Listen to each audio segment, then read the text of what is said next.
दिनै प्रमद बर'नि सासनाव बर' हारिया गावनि रायजोआवनो न' गैया जादों। बर' रायजो राजाया गावनि सरकार प्रमद बर'जोंनो न' सिमफाय जादों। बेफोर बिराद दुखुनांथाव बाथ्रा। मोनफ्रोमबो जायगायाव सिनेमा हल लुनानै होनायनि खोथा दंमोन। 3 बोसोर जाबाय मोनसेबो सिनेमा हलबो लुनो हायाखै। ओंखायनो बिथांमोना एजेन्डा गैया। ओंखायनो फरेस्टखौ सबबो रैखाथि होनो नांगौ, नङा होमबा? खिन्थु दायनिगिरिखौ नोङो गाव थानायाथ' बे आल्टिमेट सलुसन नङाना।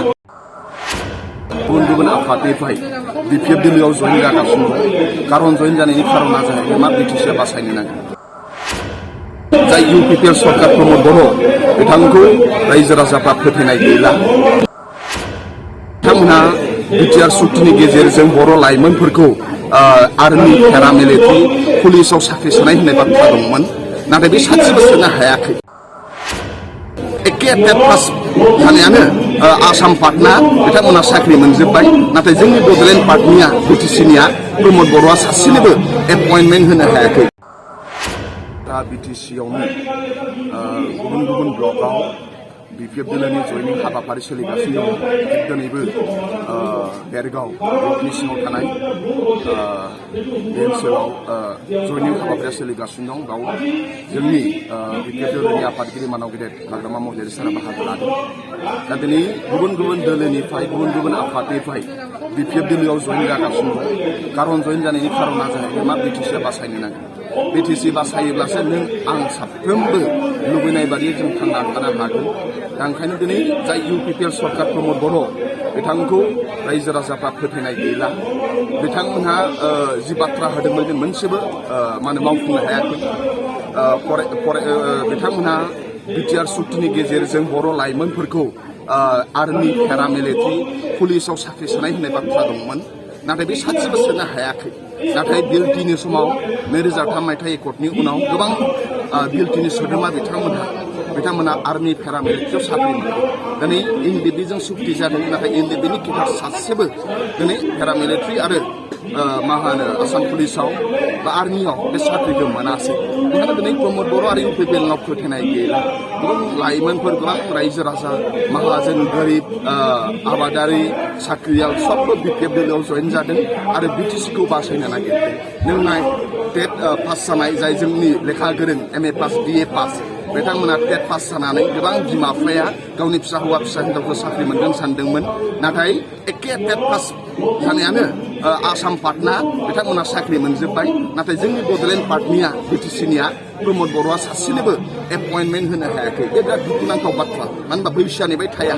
दा ओंखायनो बिथांमोननि लोगो एखे सनाव पास जानाय आसाम पार्टना साख्रि मोनबाय, जोंनि बिटिसि पार्टना साख्रि मोनाखै।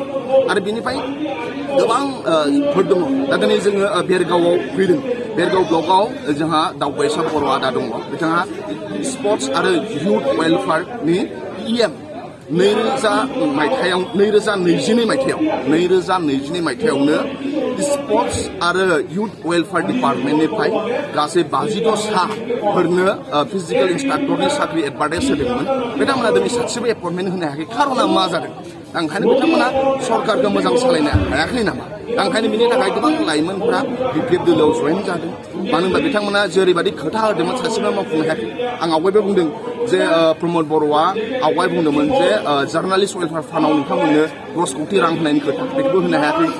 साफ्रोमबो फरायसाफोरनो बिटिसि ओनसोलाव बड'लेण्ड इउनिभारसिटि सिङाव गोलैनाय साफ्रोमबो डिग्रि कलेज आरो इउनिभारसिटि मास्टार डिग्रि आरो ग्रेजुवेसन खालामबाय थानाय फरायसाफोरनो 2500 रां होनायनि खोथा दंमोन मासे मासे। बिथांमोना बेखौ होनो हायाखै। दा बिथांमोना प्रमद बर'आ आवगायहाय एबसुनि आफादगिरि जेला थायो, जों जेला ज' मावो, बिथाङा मोनसे बाथ्रा बुंदोंमोन, बे हाखौ जावनानै नायोब्ला जोंनि आबै आबौनि बेजोंसो मोनगोन होन्दोंमोन। नाथाय बिथाङा दिनै सरकाराव फैबाय। बे सरकारा चिरांनि लावख्रिगुरियाव जाय निस्ला दै दङ, दैबानाजों न'खरफ्रा बुफब जादोंमोन।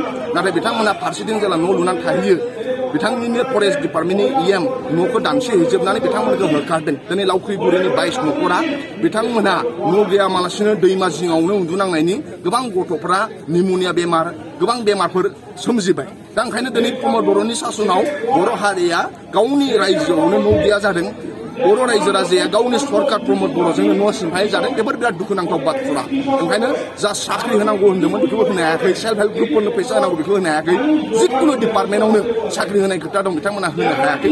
दा ओंखायनो आरो दाखालि बावै मोनसे बाथ्रासो बुंबावदों टेट पासफोरा जेला धरना होयो अब्ला प्रमद बर'आ बुंदों जे जाय टेट पास जानाय 19,000 केन्डिडेटफोर दङ बिथांमोना जुदि बिजि थानो लुगैदोंब्ला बिथांमोना जुदि मा खालामना प्रटेस्ट खालामो होननानै दा जों गोदो नुबोदोंमोन नाथाय प्रमदआ बिराद प्रटेस्ट खालामदों दा मा बे जे प्रटेस्ट खालामदों बिथांमोना मा देशखौ थानो थाखायसो खालामो नामा देशखौ थानो थाखाय खालामा जों संसार जानांगौ बिमा बिफाखौ फिनो नांगौ बेनि थाखायसो दिनै खालामो बेफोर अनुभाबखौ प्रमद बर'आ मिथिला माने गोबां लाइमोनफ्रा दिनै जागरण जाबाय दिनै सोलायनायखौ लुबैदों बिपिएफ दोलोखौ पावाराव फैजानायखौ लुबैदों ओंखायनो मोनफ्रोमबो जयनिं हाबाफारियाव लोब लोब बाहागो लाफैदों दिनैबो लोब लोब बाहागो लाफैदों आरो बे हाबाफारियाव फैनानै जोबोद गोजोननाय मोन्दों आंल' नङा गोबां जोंहा गुबुन गुबुन पार्टिनिफ्राय आरो आफादनिफ्राय हाबफैदों हाबफैनायनि जाहोना जाहैबाय दिनै प्रमद बर' आदाया सिगाङाव जा खोथा बुंदोंमोन बे मेनसोल बास्तबाव जायाखै नों दिनै भेन्सार स्कुला फरायसालि भेन्सार फरायसालिया सरकारि जानांगौ दुर्गा फुजा फैबाय ख्रिस्टमास फैगासिनो दङ गोबां भेन्सार स्कुलनि मास्टारफोरा बिसोरनो जेबो होनो हाया दख'ना गांसे फिसाफोरनो गस्ला लंपेन्ट होनो हाया बे सरकारि जानो नांगौमोन दिनै जायाखै प्रमद बर'आ मावनो हायाखै नङा होमबा पेरामिलिटारियाव हरनांगौमोन बर' लाइमोनफोरखौ मावनो हायाखै मोनफ्रोमबो एक्टरा मावफुंजायाखै दिनै प्रमद बर'आ सोरजोंबा कन्ट्रल खालामजाबाय दायबाद जालांबाय बिथाङाव जाथिनि जेबो एजेन्डा गैला गावनि बर' मानसिफोरनि न'खौ बुख्रुबग्रा जाबाय बर' मानसिनि सायाव मा होनो एफेक्सन खालामग्रा जाबाय ओंखायनो बिथांनाव हारिनि एजेन्डा गैला ओनसोलनि डेभेलपमेन्टनि एजेन्डा गैया ओंखायनो जुदि ओनसोलाव डेभेलपमेन्ट खामानि मावनायनि एजेन्डा गैयाब्ला बे ओनसोलखौ डेभेलपमेन्ट खालामनायनि एजेन्डा गैयाबा फरायसाफोरनि सायाव सेन्टिमेन्ट गैया इयुथनि सायाव सेन्टिमेन्ट गैया आबादारिनि सायाव सेन्टिमेन्ट गैया फोरोंगिरिफोरखौ जुदि थगायबायब्ला ओनसोलनि गुबुन गुबुन हारि माहारिखौ थगायबायब्ला बेयाव मानो थांनो नांगौ ओंखायनो जों दिनै सोलायनायखौ लुबैयो समाजाव डेभेलपमेन्ट नांगौ इयुथ लेखा गोरोंफोरनो साख्रि नांगौ आरो गुबुन गुबुन डिपार्टमेन्टनि जे जौगाथाय नांगौ मानो होनबा जोंनि जे बिटिसि बियो मा होनो भुटान आरो अरुणाचलजों नांजाबनाय बाव टुरिस्ट डिपार्टमेन्टआ नाम्बार 1 जायो जुदि बाव मावनो गोसो जायोब्ला नङा होमबा दा ओंखायनो दिनै प्रमद बर'आ जेबो गोदान लुफैनो नाङाखै सिगां बिपिएफआ मा खालामदों 2003 मायथाइयाव एकर्ड जानाय नङाबो मोनफ्रोमबो सिएसडि अफिस लुनो नांदों इउनिभार्सिटि लुनो नांदों इन्जिनियारिं कलेज लुनो नांदों मा होनो गुबुन गुबुन जायगाफ्राव बड'लेण्ड भवन गेस्ट हाउस लुहैनो नांदों दिनै प्रमद बर'आ मा लुहैनो नांदों बिथाङा मोनसे बाथ्रा बुंबावदोंमोन दाखालि बावैसो जांख्रिथायनि थैसाम मोनसे बर' सावथुन फिल्म ओंखारदों बिजनियाव बिराद मोजां न' बानायखादोंमोन जोंखौ नायनो लेंहरदोंमोन बारहुंखाजों न'आ बायदों प्रमद बर'आ बुंदोंमोन जाय बर' लाइमोनफोरजों लोगोसे गुबुन गुबुन हारिनि लाइमोनफोर जायहा मा होनो एक्टिं खालामनाया पेशन एक्टिं खालामनायखौनो बियो मा होनो हबि लायो आरो गुबुनखौ एन्टारटेनमेन्ट होनानै मोजां नाङो बर'नि हारिमुखौ रैखाथि खालामनो नागिरनाय जाय दिनै एलबाम बानायो फिल्म बर' फिल्मफोर बानायो बिथांमोननि नामाव मोनफ्रोमबो जायगायाव सिनेमा हल लुनानै होनायनि खोथा दंमोन 3 बोसोर जाबाय मोनसेबो सिनेमा हलबो लुनो हाया ओंखायनो बिथांमोनहा एजेन्डा गैया ओंखायनो जोंनो जाय बर'नि हारिमुखौ रैखाथि खालामनो नागिरो गुबुन गुबुन बिटिसि ओनसोलनि हारिमुखौ रैखाथि खालामनो लुबैयो आरो जायहा मा होनो हबि आरो पेसनाबो एक्टिं खालामनाय गुबुनखौ एन्टारटेनमेन्ट होनानै मोजां नाङो दा बे हारिमुखौ रैखाथि होनायनि बिथांमोनाव मा एजेन्डा दं एजेन्डा गैया नङा होमबा सिनेमा हल थानायमोनब्ला नङा होमबा फिल्म मा होनो बर' फिल्म इन्डास्ट्रियाबो दावगागौ दा बेखौ लानानै बिथांमोना जेबो एजेन्डा गैया ओंखायनो बेयाव थांनानै मा लाब ओंखायनो आं बिपिएफ दोलोआव जइन जादों जोबोद दुखुनांथाव मानो होनबा जोंनि ओनसोलखौ सासन खालामनाय जोंनिनो सरकार दङ इउपिपिएल सरकार बिथाङा मोनसे समाव बेफोरखौ जास्टिस होगोन होननानैनो सोमावसारदोंमोन दा सोमावसारखांनायनि उनाव मोनसे पलिटिकेल एरेन्जमेन्ट मोनबाय बिथांमोना शिफ्ट जाबाय दा नाथाय दिनै एखे सासन खालामनाय प्रमद बर'आ बिथांनि समावनो दिनै जाय दिनै मा होनो गोरिब गुन्द्राफोर फरेस्टआव थाङो दाखालि बावैसो फेरेंगानि बाहिनिया जों क'क्राझाराव मा होनो इनकाउन्टार जाबाय दा जोंबो फरेस्टखौ सबबो रैखाथि होनो नांगौ नङा होमबा खिन्थु दायनिगिरिखौ नोङो गाव थानायाथ' बे आल्टिमेट सलुसन नङा ना नङा होमबा दा गोबां फेक मावदों जों क'क्राझाराव जनक नार्जारिमोन